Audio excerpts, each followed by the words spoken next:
सबसे पहले तो मैं ये कहना चाहूँगा कि आज की डेट में जो ये कैंसल कल्चर या जो ऑफेंड होने वाला कल्चर है, this video is not meant to offend anybody. किसी को भी मैं ऑफेंड नहीं करना चाहता, but it's a very heartfelt thing जो मैं बोलना चाहता हूँ। These are my views. If these views do not match with yours, then I am sorry. And या I mean everybody has their own share of opinions. ये बात मैं लिख के भी कह सकता था, but I just thought I will say it orally.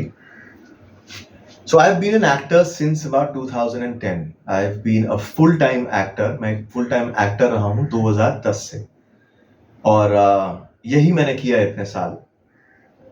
And जैसा कि मैंने वीडियो में लिखा कि मैंने what I've learned or what I've seen as an actor, right? अब वो जो टाइम था, मैं मुंबई आया, मैंने एक्टिंग क्लासेस करी, एंड एक वही रूट होता है कि आप ऑडिशंस देने लगते हैं and you try to get across to people. आप उनसे उनको मैसेज करते हैं. वो सब मैंने किया है. एंड एक बड़ा ऑब्वियस प्रोग्रेशन वो टाइम के लोग जो जब से मैं एक्टिंग कर रहा हूँ, तो वो वही था कि आप मोस्टली एड्स करते हैं सो दैट आप सस्टेन कर सकें खुद को, खर्चे आपके निकल पाए, और फिर आप टीवी या फिल्म्स वगैरह जो भी वो शुरू करें. वेब वगैरह 2010 में इतना बड़ा नहीं था, अब काफ़ी बड़ा हो गया. और बहुत बदलाव देखे हैं मैंने इतने साल में. मैंने देखा है कि वेब मीडियम जो था ही नहीं, वो मीडियम आया 2016 में, वो बड़ा हुआ. इनफैक्ट जहाँ तक मैं सोच सकता हूँ, ऐसा भी नहीं था कि इंस्टाग्राम जैसी एक ऐप या यूट्यूब जैसी एक ऐप में लोग घर बैठे बैठे फुल टाइम पैसे कमा रहे हैं.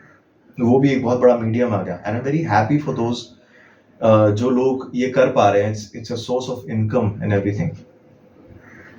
मैं अगर अपने पर्सनल एक्सपीरियंसेस की बात करूं, तो ऑफ कोर्स अगर आप एक प्रोफेशन में आ रहे हैं, तो ऑफ कोर्स आपको उस प्रोफेशन के बारे में जानना, सबसे पहले वो चीज़ सीखना बड़ा ज़रूरी है. अगर आप एक डॉक्टर बनते हैं तो आप मेडिकल पढ़ते हैं, या इंजीनियर पढ़ते हैं तो वो भी पढ़ते हैं, तो ऑब्वियसली एक्टिंग सीखें. लेकिन in due course of time मैंने ये भी रियलाइज किया है कि एक्टिंग का जो प्रोफेशन है, उसमें दो चीज़ें बड़ी ज़रूरी हैं टाइम के साथ, और वो दोनों ही आपसे बहुत हद तक रिलेटेड है. पहली चीज़ कि आप अगर फेमस बन जाए किसी भी रीज़न से, वो कोई कंट्रोवर्सी भी हो सकती है, तो आपको काम बहुत ज़्यादा मिलता है, काफ़ी ज़्यादा काम मिलता है, right? Because people want to cash on that. इस इंडस्ट्री का एक दस्तूर है कि अगर आप फेमस हैं तो आपको और काम मिलेगा. एक तरीका, जैसा मैंने कहा, कंट्रोवर्सी. दूसरी चीज़ ये हो सकती है कि आपको कोई बहुत अच्छा काम आया, तो फिर ऐसा भी हो जाएगा कि बहुत सारी जगह जहाँ पे आपको लगता है आप फिट भी नहीं करते, उसके कैरेक्टर के ब्रीफ्स बदल जाते हैं, लोग आपको अप्रोच करना शुरू करते हैं. उस फेम की वजह से आपको और काम मिलता है. आप ज़्यादा, जिन डायरेक्टर्स को आप एक बार मैसेज कर रहे हैं, वो सारे आपको खुद एक्सेस करते हैं. लोग आपके साथ काम करना चाहते हैं. आपके उस ब्रीफ के हिसाब से और 10 ब्रीफ्स बनते हैं. तो वो एक चीज़ है.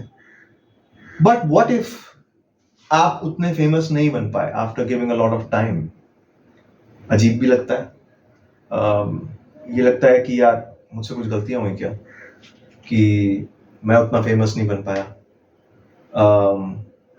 और बहुत सारी थ्योरीज आती हैं बीच में. गोइंग अप द लैडर आपको बहुत सारी चीज़ें सुनने को मिलती हैं कि अरे यार, रिलेशनशिप्स बना कास्टिंग डायरेक्टर से या प्रोडक्शन हाउस से, ऐसे उससे. बहुत चीज़ें होती है. मुझे ऐसा लगता है अगर एक बार आप फेमस हो गए, तो फिर मतलब वो कैसे भी हो गए, फिर उससे फर्क नहीं पड़ता, बिकॉज वो काम आपके पास आएगा. दूसरी चीज जो मुझे लगता है बहुत जरूरी है कि मेंटल स्टेबिलिटी. मैं ये नहीं कह रहा कि एक्टिंग दुनिया में सबसे मुश्किल प्रोफेशन है. मैं ये भी नहीं कह रहा कि सबसे आसान प्रोफेशन है.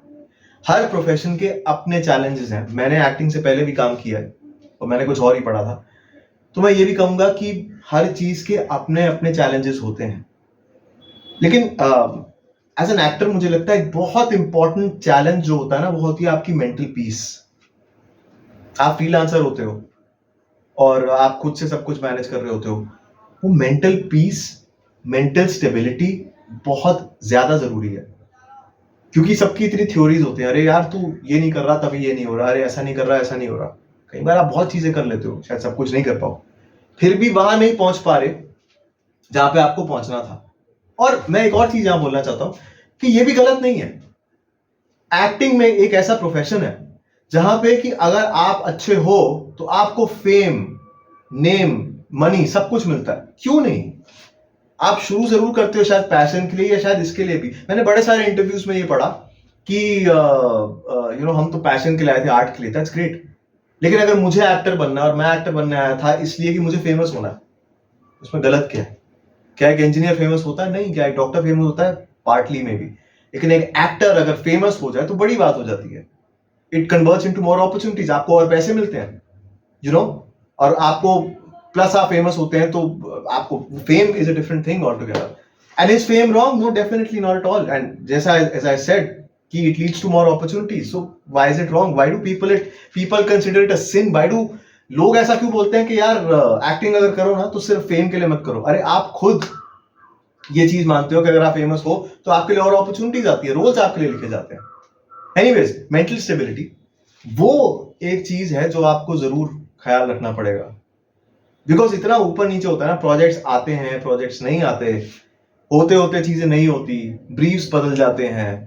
एंड ऐस एक नई चीज जो हुई है ये भी है कि मे बी आप अगर एक अच्छे एक्टर हो तो आपकी फैन फॉलोइंग कितनी है इंस्टाग्राम पे या फिर यूट्यूब में?